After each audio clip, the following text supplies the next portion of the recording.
Hello, this is Sudarshana Starshine Star. Welcome to my channel. Today I'm going to be giving you part 8 in my series, What Every American Needs to Know Now, and I will be reading from the wonderful book, Meet Your Straw Man and Whatever You Want to Know.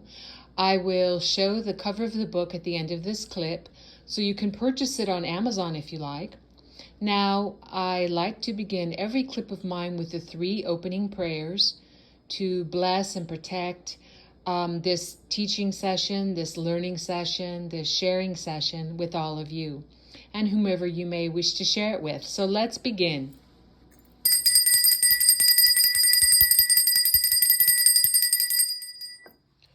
Om, Om, Om, Om Guru Brahma, Guru Vishnu, Guru Devo Maheshwaraha, Guru Sakshat Parabrahmam, Tasmahi Sri Guruvena Namaha. Om Suklam Vartaram Vishnum Sashivarnam Chatobhujam Prasanavaranam Dhyaye Sarva Vigno Prashantaye. Om Bhur Bhuvasuvaha Tat Savitur Varenyam Bhargo Devasya Dhimahi Dhiyo Yo Naha Prachotayat. Om Shanti Shanti Shanti. All right. Let me see. I'm going to go to right where I left off at the end of part 7 of this series. All recessions and wars are deliberately instigated by the people who gain financially from them.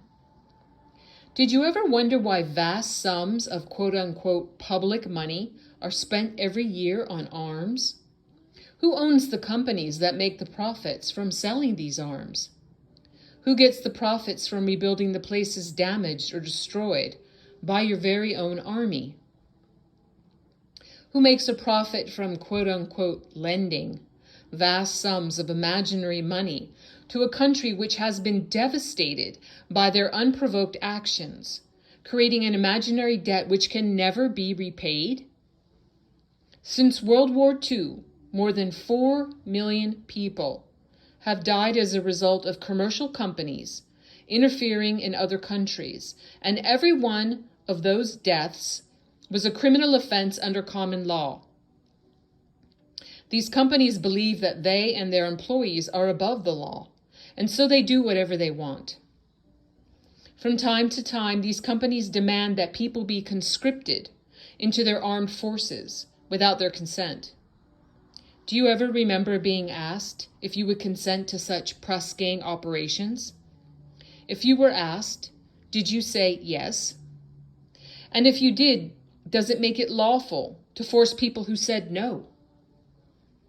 Did you ever get the impression that things are done which breach both your personal rights and the demands of common law?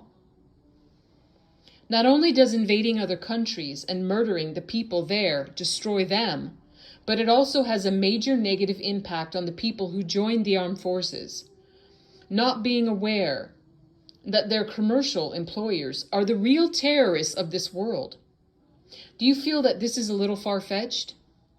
Well, it was reported on national TV news on 6th September 2010 that ex-Army Chief General Richard Dannett claimed that vested interests, rather than national security, quote-unquote, decided military spending on the wars in Afghanistan and Iraq.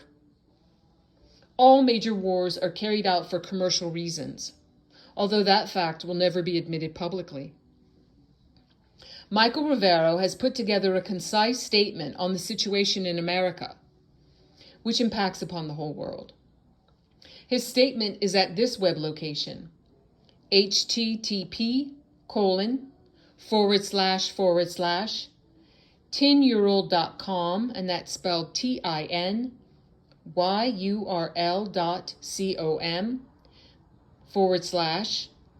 then put lowercase b, the number 4, lowercase a, lowercase h, the number 7, lowercase t, lowercase t.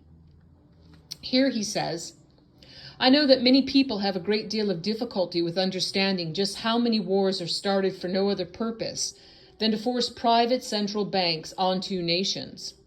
So let me share a few examples, in order that you can understand why the U.S. government is engaged in so many wars against so many foreign nations. There is ample precedent for this. The United States fought the War of the American Revolution primarily over the Currency Act of King George III, which forced the colonists to conduct their business only with printed banknotes borrowed from the Bank of England at interest. After the Revolution, the new United States adopted a radically different economic system in which the government issued its own value-based money, so that private banks like the Bank of England were not siphoning off the wealth of the people through interest-bearing banknotes. And here's a quote from Benjamin Franklin, founding father. The refusal of King George III to allow the colonies to operate an honest money system, which freed the ordinary man from the clutches of the money manipulators, was probably the prime cause of the revolution. But bankers are nothing if not dedicated to their schemes to acquire your wealth, and they know how easy it is to corrupt the leaders of a nation. Just 1 year after Mayer Amschel Rothschild had uttered his infamous statement, "Let me issue and control a nation's money, and I care not who makes the laws," the bankers succeeded in setting up a new private central bank called the First Bank of the United States, largely through the efforts of the Rothschilds' chief U.S. supporter, Alexander Hamilton.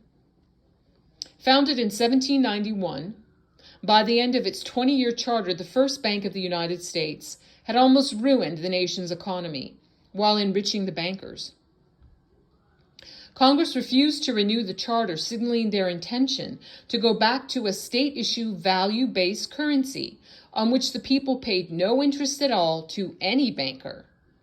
This resulted in a threat from Nathan Mayer Rothschild against the U.S. government. Either the application for renewal of the charter is granted, or the United States will find itself involved in a most disastrous war. Congress still refused to renew the charter for the First Bank of the United States, whereupon Nathan Mayer Rothschild railed, "Teach those impudent Americans a lesson. Bring them back to colonial status."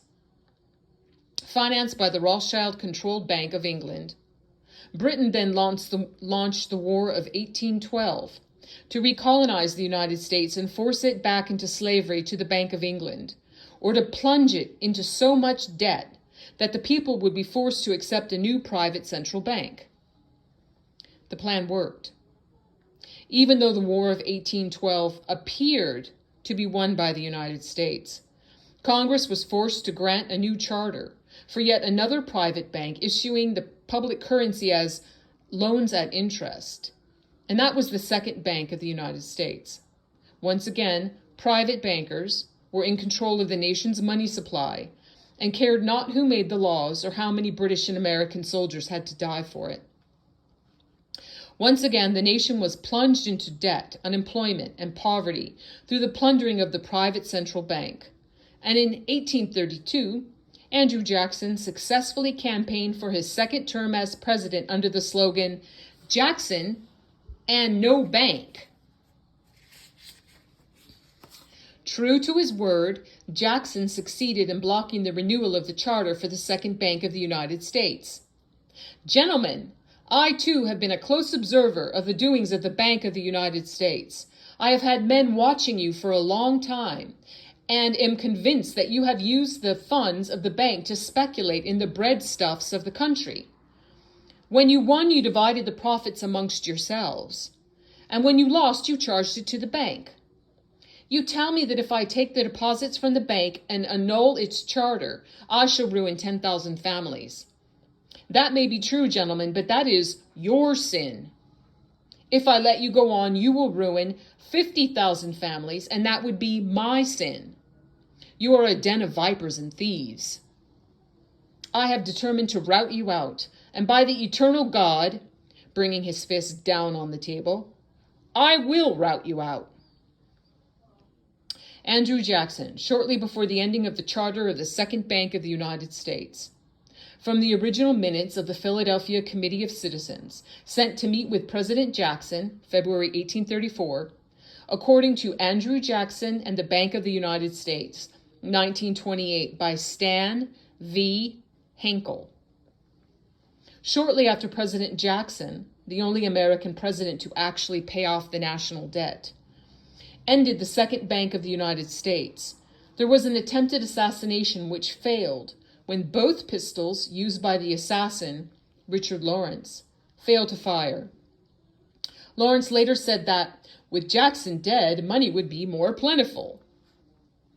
Of course, the present-day American public school system is as subservient to the bankers' wishes to keep certain items of history from you, just as the corporate media is subservient to Monsanto's wishes to keep the dangers of genetically modified foodstuffs from you, and the global warming cult's wishes to conceal from you the fact that the earth has actually been cooling for the last 16 years.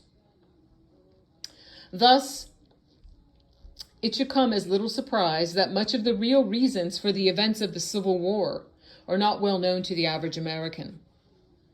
When the Confederacy constitutionally seceded from the United States, the bankers once again saw the opportunity for a rich harvest of debt and offered to fund Lincoln's efforts to bring the South back into the Union by force, but at 30% interest.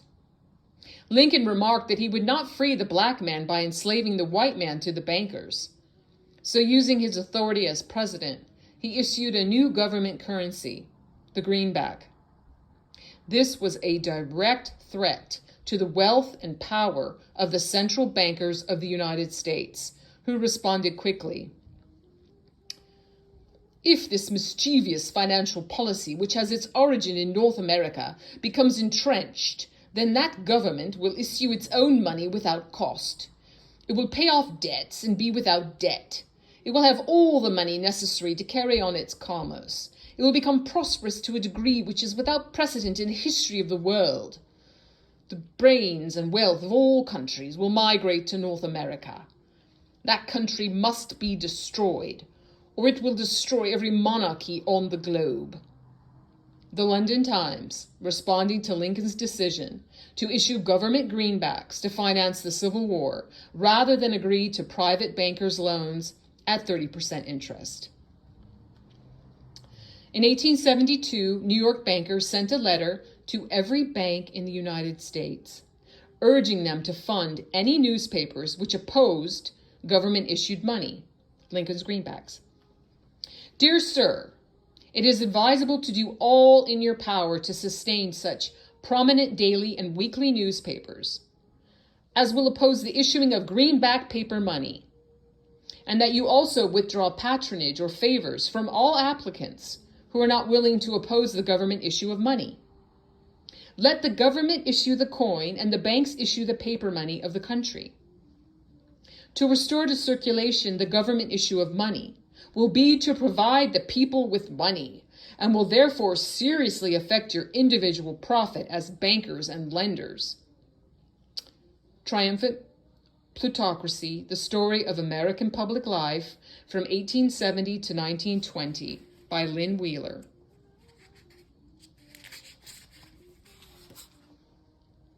It will not do to allow the greenback, as it is called, to circulate as money any length of time, as we cannot control that. Ibid. Slavery is likely to be abolished by the war, power, and chattel slavery destroyed. This I and my European friends are in favor of. For slavery is but the owning of labor, and carries with it the care for the laborer, while the European plan led on by England is for capital to control labor by controlling the wages. This can be done by controlling the money, all in caps, Ibid. Goaded by the private bankers, much of Europe supported the Confederacy against the Union, with the expectation that victory over Lincoln would mean the end of the greenback. France and Britain considered an outright attack on the United States to aid the Confederacy, but were held at bay by Russia, which had just ended the serfdom system and had a state central bank similar to the system the United States had been founded on. Left free of European intervention, the Union won the war, and Lincoln announced his intention to go on issuing greenbacks. Following Lincoln's assassination, the greenbacks were pulled from circulation, and the American people forced to go back to an economy based on banknotes borrowed at interest from the private bankers. Finally, in 1913, the private central bankers of Europe, in particular the Rothschilds of Great Britain and the Warburgs of Germany, met with their American financial collaborators on Jekyll Island, Georgia, to form a new banking cartel with the express purpose of forming the third bank of the United States, with the aim of placing complete control of the United States money supply once again under the control of private bankers. Owing to hostility over the previous banks, the name was changed to the Federal Reserve System in order to grant the new bank a quasi-governmental image. But in fact, it is a privately owned bank, no more federal than Federal Express. Indeed, in 2012, the Federal Reserve successfully rebuffed a Freedom of Information lawsuit by Bloomberg News on the grounds that as a private banking corporation, and not actually a part of the government, the Freedom of Information Act did not apply to the operations of the Federal Reserve. The year 1913 proved to be a transformative year for the nation's economy, first with the passage of the 16th, quote-unquote, income tax amendment and the false claim that it had been ratified. I think that if you were to go back and try to find and review the ratification of the 16th Amendment, which was the internal revenue, the income tax, I think that if you went back and examined that carefully, you would find that a sufficient number of states never ratified that amendment. That's a quote from U.S. District Judge James C. Fox, Sullivan versus United States, 2003. Later in 1913, apparently unwilling to risk another questionable amendment, Congress passed the Federal Reserve Act over the Christmas holiday, while members of Congress who were opposed to the measure were at home. This was a very underhanded deal, as the Constitution, which explicitly grants Congress the authority to issue the public currency, does not authorize it to delegate that authority to another party. And so it should have required a new amendment to allow Congress to transfer that authority to a private bank. But Congress passed it, and President Woodrow Wilson signed it, as he had promised the bankers that he would in exchange for generous campaign contributions. Wilson later regretted that decision, stating in 1919, "I am a most unhappy man. I have unwittingly ruined my country. A great industrial nation is now controlled by its system of credit. We are no longer a government by free opinion, no longer a government by conviction and vote of the majority, but a government by the opinion and duress of a small group of dominant men." The very next year, World War I started. And it is important to remember that prior to the creation of the Federal Reserve, there was no such thing as a world war, no profits, no wars. All right, I'm going to end this portion of my series, part 8 of what every American needs to know now at that point. And I thank you so much for staying with me through this clip. Thank you so much for liking this video and sharing it and hitting the notification bell. And thank you for becoming a subscriber to my channel. I really appreciate it. So I'm going to close with the closing prayer. And what I'm saying is God bless all beings in all worlds. Oh, before I do that, I need to show you the cover of this book. Here it is. Meet Your Straw Man and Whatever You Want to Know. You can get that on Amazon.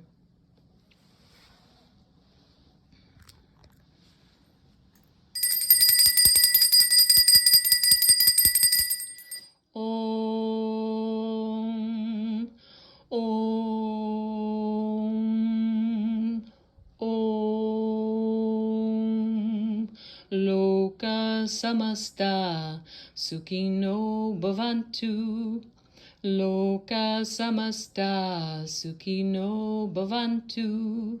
Loka samasta sukhino bhavantu. Om Shanti, Shanti, Shanti. Peace, peace, peace. I'm sending you all my love and hugs, and God bless you and yours now and always. Thank you so much for watching. I'll see you very soon. Bye for now.